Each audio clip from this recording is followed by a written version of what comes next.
يا لغتي عربية حسبي بأنك منطقي وبيان.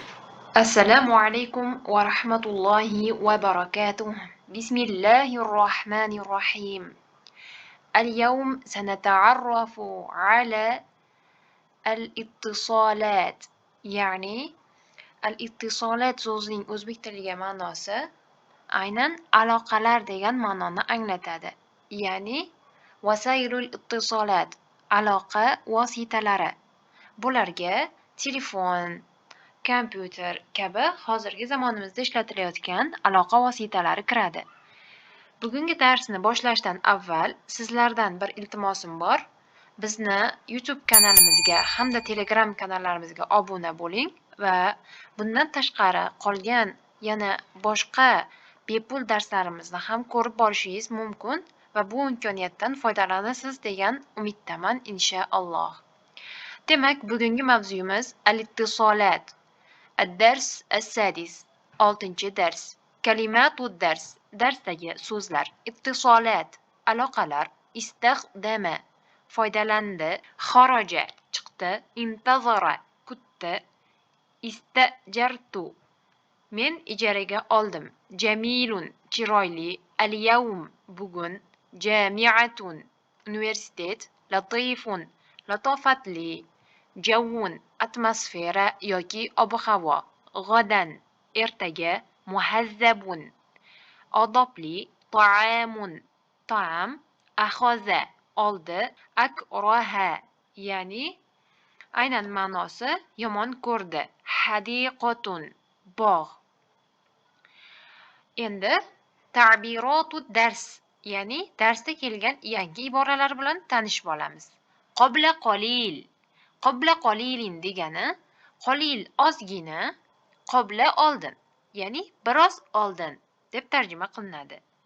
Hatifun mahmulun. Hatif degani telefon, mahmul mobil degani, ya'ni ko'tarib yuradigan telefon, mobil telefon. G'oliyas saman. G'oliyas saman degani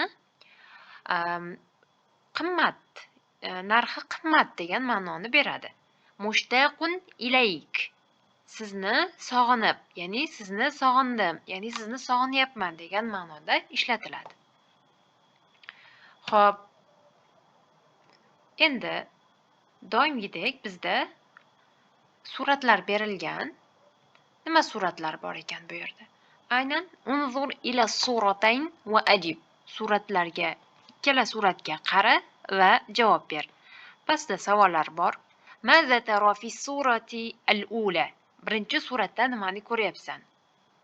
Birinchi suratda ana ara fi surati al-ula al-hatif al-mahmul va hasub wal hawatif.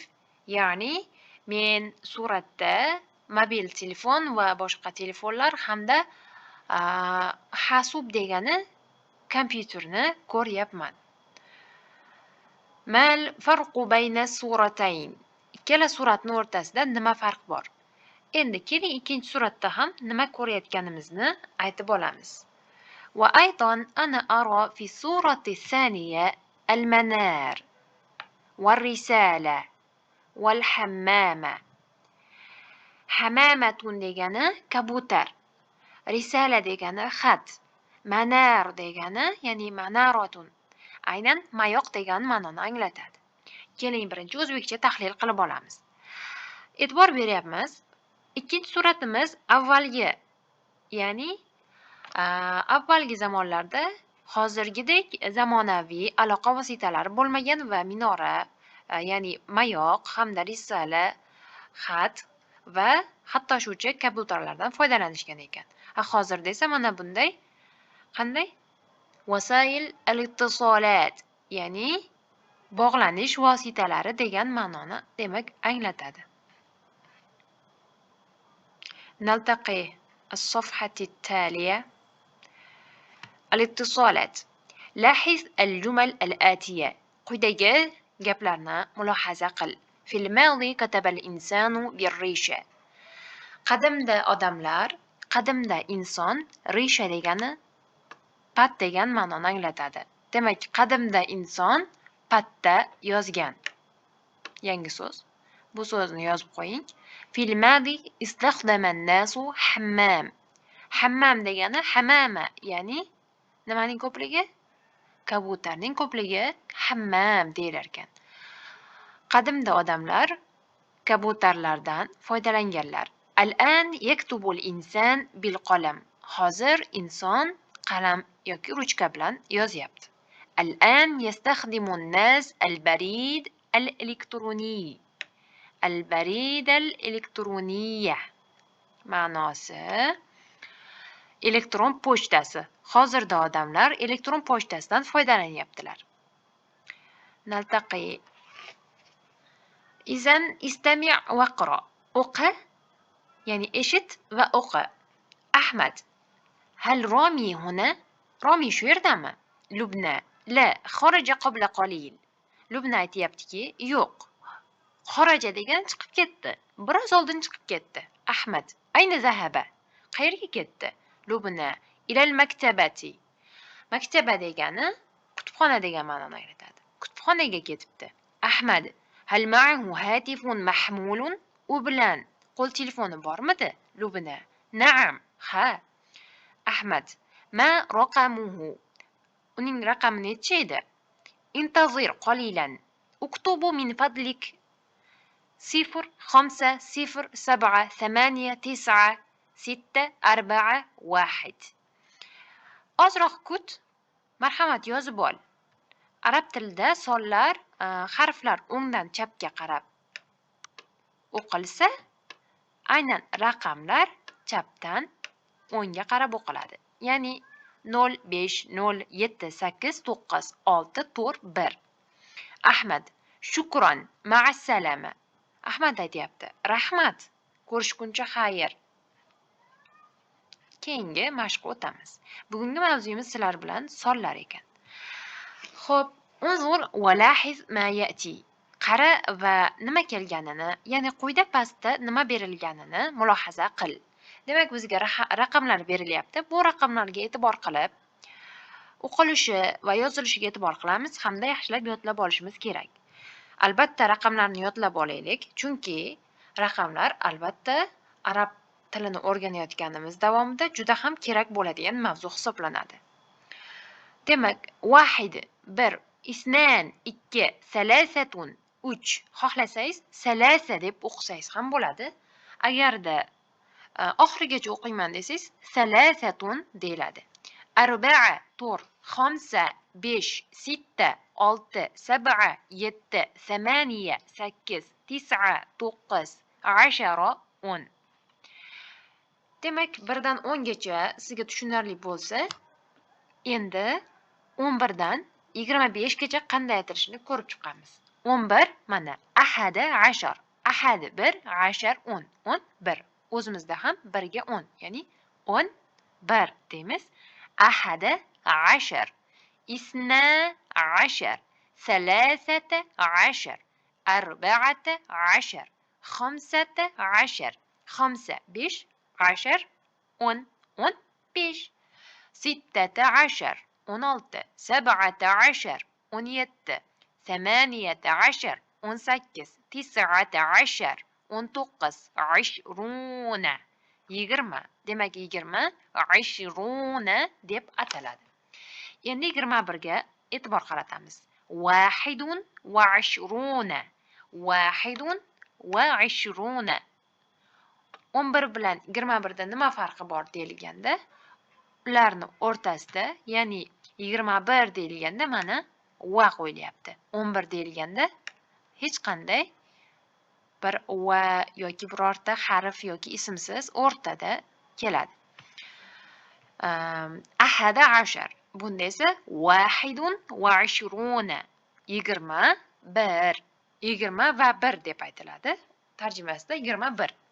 Isnani va 20. 22. Salasatun va 20. 23.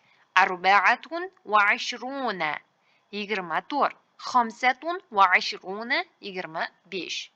Sizlar bilan mana qanday qilib o'nlikka birlikni qo'shib aytishni bilib oldik. Masalan, 21 deganda واحد وعشرون deydik, mana 20 واحد وعشرون. Endi 8 ni qo'yamiz.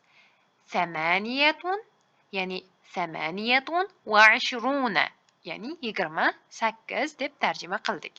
Endi 100 gacha bo'lgan sonlarni mana shu tartibda sanaymiz. Hozir sizlar bilan o'nlik sonlarni birgalikda o'qib tanishib olamiz. Demak, 20 20, 30 30, 40 40, 50 50, 60 60, 70 70, 80 80, 90 90, 100 100, 1000 1000. 91 qanday yoziladi? 1 va 90 91. 31chi 1 va 30. Tamam, barakallohu fikum, ahsantum. Demak, keyingi mashqqa o'tamiz. Uktub ar-raqma al-munasiba fil farogh. Bo'sh joyga munosib bo'lgan raqamni yoz. Bu yerda mashq berilyapti. Masalan, 48. Mana shuni o'qiysiz hamda yoniga aynan qaysi raqamligini yozasiz. Masalan, 8. 8 ni yozib qo'ying masalan. 8 va 40. 40 nechi edi? 40. Endi mana bu 40 ni mana bu yoqqa yozamiz. Nima bo'ldi? 48. Ya'ni 48 48 ekan. Qolganlarni ham o'zingiz uyda qilasiz va bu uyga mashq, uyga vazifa hisoblanadi. Keyingi mashqqa o'tamiz. Uktub ismar raqami. Uktub ismar raqami al-munasib fil farogh. Bo'sh joyga munosib bo'lgan raqamni yoz. Ya'ni munosib bo'lgan raqamni harf bilan yoz demoqchi. Bu yerda 15 turibdi. Qanday aytiladi? 15 15 70 21 qanday? Mana shularni harf bilan yozasiz. Bu ham uyga vazifa, inshaalloh bajarasiz degan umiddaman. Va biz keyingi mashqqa o'tib ketamiz. Istami' va qara. Eshit va o'qi. Ummi al-habiba. Onam, ya'ni habiba degani sevimli, suyukli. Shunday tarjima qilinadi. Suyukli onamga deb yozyapti va bu insonning xati ekan. Bu xatni o'qiymiz. Ummi al-habiba. Suyukli onajonim. Assalomu alaykum. Assalomu alaykum. Wasaltu ila al-Qohirati al-bariha. Men katta, ya'ni bariha degani katta, shu katta shaharlardan hisoblangan Qohiraga yetib keldim. Istajartu baytan sag'iran. Istajartu ijaraga oldim, baytan uyni, sag'iran kichkina. Kichkina uyni ijaraga oldim. Lakinnahu jamilun. Lekin u chiroyli. Va yaqa'u fil madinati al-qadimati. Va yaqa'u degani yaqa'u yozib oling. Joylashgan, ya'ni joylashadi. Lekin u chiroyli va shu qadimgi shaharda joylashgan. ذهبت اليوم إلى الجامعة وقابلت أصدقاء جددا إنهم لطيفون. ذهبت بردم اليوم بوغن إلى الجامعة universitetga. Bugun universitetga bordim. Va judud degani yangi, asdiqo do'stlar. Yangi do'stlar bilan qobaltu yozib qo'ying, yangi so'z. Uchrashdim. Yangi do'stlar bilan uchrashdim. Latifun bu yerda ochiq ekanlar degan ma'noda. Ular ochiq yuzli ekanlar, latofatli ekanlar. Al-javvu fil Qohirati jamilun. Qohiradagi havo chiroyli. Ya'ni Qohirada havo zo'r. Sa'adhabu ghadan ma'a asdiqai ila al-ahram. Inshaalloh ertaga, ya'ni ertaga do'stlarim bilan ahrom degani piramidalar. Piramidalarga boramiz. Ummi, ana mushtaqun ilayki kathiran. Onajonim, Men sizni juda ham sog'inyapman. Sami. Demak, Sami shunday chiroyli xat yozibdi. Barakalloh fi. Jamil. Bugungi harfimiz harfu zal, ya'ni zal harfi. Zal harfi ikki ko'rinishli harf hisoblanadi. Mana bu birinchi ko'rinishi. Demak, yolg'iz kelganda va xat boshida bir xil ko'rinishga ega. Va so'z oxirida mana shunday ko'rinishda kelar ekan. Bu harfni o'zingiz uyda doimgidek bajarasiz. Bo'sh joylarga esa z harfini qo'yib mashq qilasiz. Z harfini o'qish va yozish so'zlarda qanday kelishi bilan tanishib olasiz. Birinchisi tazkirotun. Tazkirotun bilet. Hizaun oyoq kiyim. Mana shunday tarzda o'zingiz ko'rib tarjima qilib olasiz va bu ham z harfi uchun mashqlar. Kitobni Telegram kanalimizdan topishingiz mumkin. Istami' va raddid. Eshit va o'qi. Men o'qiyman, sizlar eshitib takrorlaysiz. Ya'ni istami' eshit va raddid takrorla. Eshit va takrorla. Men o'qiyman va sizlar ortimdan takrorlaysiz. Hamda tarjima ham qilib ketamiz biiznillah. Hazihil halwa lazizatun. Halwa degani shirinlik, desert. Bu shirinlik shirin. Hazal valadu muhazzabun.